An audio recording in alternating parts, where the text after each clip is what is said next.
എറണാകുളം നെട്ടൂർ മാർക്കറ്റിൽ തീപിടുത്തമുണ്ടായി. പുൽത്തകിടിക്കാണ് തീപിടിച്ചത്. തീ അണയ്ക്കാനുള്ള ശ്രമങ്ങൾ ഇപ്പോൾ പുരോഗമിക്കുകയാണ്. റിയ ബിബിയുണ്ട്. റിയ, വിവരങ്ങൾ.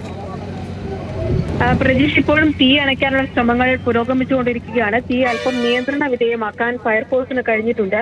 ഈ നെട്ടൂരിലെ മാർക്കറ്റിലെ പുൽത്തകിടിക്കായിരുന്നു തീ പടർന്നു പിടിച്ചത്. അവിടെ നിന്ന് സമീപത്തെ പുല്ലുകളിലേക്കും മറ്റും തീ പടരുകയായിരുന്നു. ഈ മാർക്കറ്റ് ആയതുകൊണ്ട് തന്നെ ഒരുപാട് വാഹനങ്ങൾ, ഒപ്പം തന്നെ ഗോഡൌണുകൾ അടക്കമുണ്ട്. അതിവേഗത്തിൽ തന്നെ ഫയർഫോഴ്സിന് അവിടേക്ക് എത്താൻ കഴിഞ്ഞു എന്നുള്ളതാണ് ആശ്വാസകരം. മാർക്കറ്റിലെ തൊഴിലാളികളുടെ ഒക്കെ സഹായത്തോടു കൂടിയാണ് ഇപ്പോൾ ഈ ഫയർഫോഴ്സ് തീ പൂർണ്ണമായും അണയ്ക്കാനുള്ള ശ്രമങ്ങൾ പുരോഗമിച്ചുകൊണ്ടിരിക്കുന്നത്.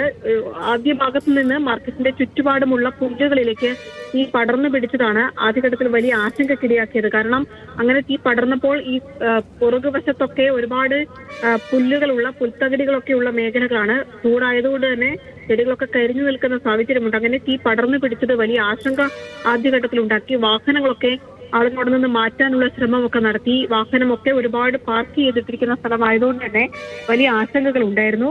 ഫയർഫോഴ്സിന്റെ കൂടുതൽ യൂണിറ്റുകൾ ഇപ്പോൾ മരട് മാർക്കറ്റിലേക്ക് എത്തിയിട്ടുണ്ട്. തൊഴിലാളികളടക്കം സഹായത്തോടു കൂടി തീ പൂർണ്ണമായും അണയ്ക്കാനുള്ള ശ്രമങ്ങളൊക്കെ പുരോഗമിച്ചുകൊണ്ടിരിക്കുകയാണ്. ചൂട് കൂടിയ സാഹചര്യത്തിൽ കഴിഞ്ഞ ഒരാഴ്ച മുമ്പും അവിടെ തീപിടുത്തം ഉണ്ടായിരുന്നു. പക്ഷെ അത് ഇത്രത്തോളം വലിയൊരു തീപിടുത്തമായിരുന്നില്ല. ഇന്നുണ്ടായത് ആ പ്രദേശത്തെ ആകെ കരിച്ച് പുകയിലാക്കുന്ന തരത്തിലുള്ള വലിയൊരു തീപിടുത്തമാണ് ഉണ്ടായത്. ഏതാണ്ട് 3/4 മണിക്കൂറായി ഫയർഫോഴ്സ് അടക്കം തീ പൂർണ്ണമായും അണയ്ക്കാനുള്ള ശ്രമങ്ങൾ പുരോഗമിച്ചുകൊണ്ടിരിക്കുകയാണ്. മറ്റിടങ്ങളിലേക്ക് ചെറിയ ചെറിയ തീ പുല്ലുകളിലേക്ക് പടർന്നു പിടിക്കുന്നതാണ് വലിയ ആശങ്കക്കിടയാക്കുന്നത്. എന്തായാലും ഗോഡൌണിലേക്കും ഒപ്പം തന്നെ വാഹനങ്ങൾ പാർക്ക് ചെയ്തിരിക്കുന്ന ഭാഗത്തേക്കുമൊക്കെ എറണാകുളം നെട്ടൂർ മാർക്കറ്റിലാണ് തീപിടുത്തമുണ്ടായത്. അതിന്റെ വിവരങ്ങളാണ് റിയ നൽകിയത്.